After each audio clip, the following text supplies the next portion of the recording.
তাপপ্রবাহের খবর জানাতে এই মুহূর্তে রাজধানীর হাতির ঝিলে আছেন রিপোর্টার আশরাফি দিবা। যশোরে জুয়েল মৃধা এবং গরমের কারণে হাসপাতালে রোগীদের অবস্থা জানাতে নওগাঁ সদর হাসপাতালে আছেন এমআর রকি। সরাসরি শুরুতেই যাচ্ছি দিবার কাছে।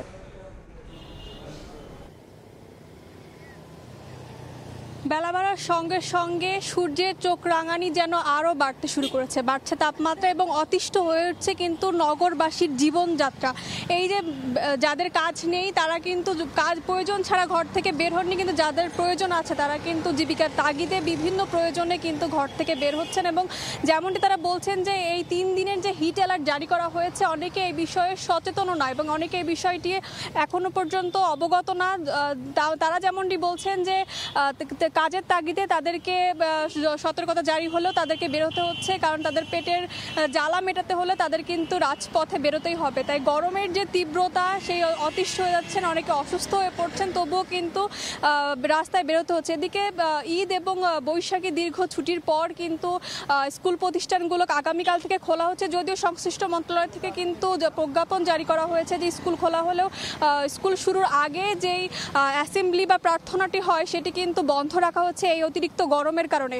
এবং এই বিষয়ে কিন্তু আবহাওয়া অধিদপ্তর থেকেও তেমন কোনো স্বস্তির খবর তারা দিতে পারছেন না। যেমনটি বলছিলেন যে 10 থেকে 12 দিন কিন্তু এই হিট ওয়েভ যেটি তাপপ্রবাহ যেটি আছে সেটি কিন্তু অব্যাহত থাকবে এবং আগামী 2 থেকে 3 দিন সেই 3 দিন কিন্তু তাপমাত্রা আরও বাড়বে। এবং তারা যেটুকু বলছেন সতর্কতা জারি করছেন এবং মানুষ কিন্তু একটু ছায়া একটু প্রশান্তির খোঁজে কিন্তু বিভিন্ন একটু পানির কাছে ছুটছেন, একটু ছায়াতে অবস্থান নিচ্ছেন এবং যেই রোদ গরমে তারা কিন্তু অসুস্থ হয়ে পড়ছেন অনেকেই। আর রাজধানী থেকে এই ছিল আমার কাছে গরমের সবশেষ খবর। যশোরে আছেন সহকর্মী জুয়েল মৃধা, বিস্তারিত জানবো তার কাছে। এই যে তাপদাহ চলছে গত কয়েকদিন ধরে, এর ভিতরে যশোরের সর্বোচ্চ তাপমাত্রা রেকর্ড করা হয়েছে আজকে দুপুর 2টায় যশোরের সর্বোচ্চ তাপমাত্রা রেকর্ড করা হয়েছে 42.2 ডিগ্রি সেলসিয়াস। এবং এই যে প্রচণ্ড তাপদাহ, এই তাপদাহের কারণে কিন্তু বাতাসটাও প্রচণ্ড গরম। বিশেষ করে শ্রমজীবী মানুষ যারা রাস্তায় কাজে নেমেছেন তারা আমাদেরকে জানিয়েছেন যে রাস্তার তাপ এবং রোদের তাপ দুটো মিলে একটি গরম লু হাওয়া বয়ে যাচ্ছে এবং এই লু হাওয়ার কারণে তাদের নাক মুখ চোখগুলো জ্বলছে এবং অনেকে কিন্তু পানি মেরে এই অবস্থা থেকে পরিত্রাণ পাওয়ার চেষ্টা করছে। আপনাদেরকে যদি বলি যে তাপমাত্রাটা কতটা তীব্র, যে যশোর শহরের সড়কের পিচ কিন্তু গলা শুরু হয়ে গেছে। এই গত 2-3 দিন ধরে যশোর নড়াইল সড়কের যে পিচ ঢালা সড়কটি সেটি কিন্তু দুপুর 12টার পর থেকেই উত্তপ্ত হয়ে ওঠে এবং পিচ গলে একদম তরল হয়ে যায়। এখান থেকে রিক্সা চলাচল করতে, বাস চলাচল করতে বা অন্য যে কোনো যানবাহন চলাচল করতে চালকদের খুব কষ্ট হচ্ছে, গাড়িগুলো ক্ষতিগ্রস্ত হচ্ছে এবং এই পিচের উপর দিয়ে আসলে মানুষ পায়ে হেঁটে যেতে পারছে না, তাতে কিন্তু তাদের জুতাগুলো আটকে যাচ্ছে।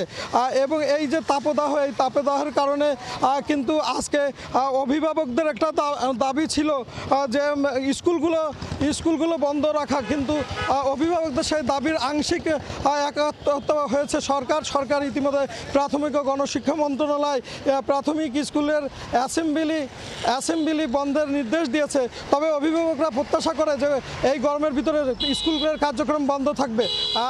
নওগাঁর গরমের খবর জানতে আমরা চলে যাচ্ছি নওগাঁ সদর হাসপাতালে সহকর্মী এমআর রকির কাছে।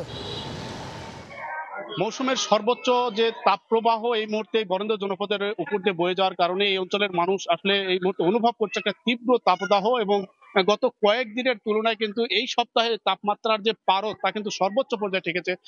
40 থেকে 41-এর ঘরে কিন্তু এই অঞ্চলের তাপমাত্রা এই মুহূর্তে বিরাজ করছে এবং তীব্র তাপপ্রবাহ বলা হচ্ছে। গত সপ্তাহ জুড়ে এরকম একটি তাপপ্রবাহ স্বাভাবিকভাবে জনজীবনে যেমন বড় ধরনের প্রভাব ফেলেছে, বিভিন্ন রোগবালের প্রকোপ বেড়েছে এবং হাসপাতালগুলোতে কিন্তু এই গত কয়েকদিনের তুলনায় আমরা লক্ষ্য করছিলাম ডায়রিয়া, নিউমোনিয়া এবং পেটের পীড়া সহ জ্বর, সর্দির এই জাতীয় রোগের প্রকোপটাই বেশি এবং এই রোগগুলো নিয়ে কিন্তু হাসপাতালে ভর্তি হচ্ছেন রোগীরা। স্বাভাবিকভাবে বাড়তি রোগের এই ঢলের কারণে কিন্তু হাসপাতালে যারা এখানে সেবিকা এবং চিকিৎসক রয়েছেন তারাও অনেকটা হিমশিম খাচ্ছেন। বলছেন যে এই সময়টাতে আসলে এবার যে তাপমাত্রাটা হঠাৎ করে কিন্তু এই তাপপ্রবাহ বেশি হওয়ার কারণেই রোগবালের প্রকোপটা কিন্তু অস্বাভাবিক পর্যায়ে ঠেকেছে এবং এই তাপপ্রবাহ আরো 2-1 দিন অব্যাহত থাকবে এমন এখানকার আবহাওয়া অফিসের পক্ষ থেকে বলা হয়েছে।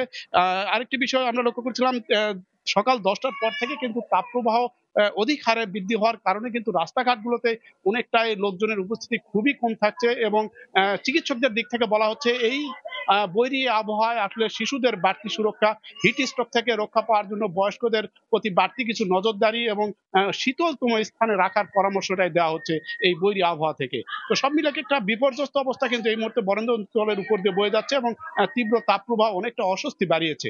এই ছিল নওগাঁর সার্বিক এই অঞ্চলের তাপপ্রবাহের খবর আমার কাছে। সরাসরি যুক্ত ছিলাম নওগাঁ সদর হাসপাতাল, যশোর ও রাজধানীর হাতিরঝিলে।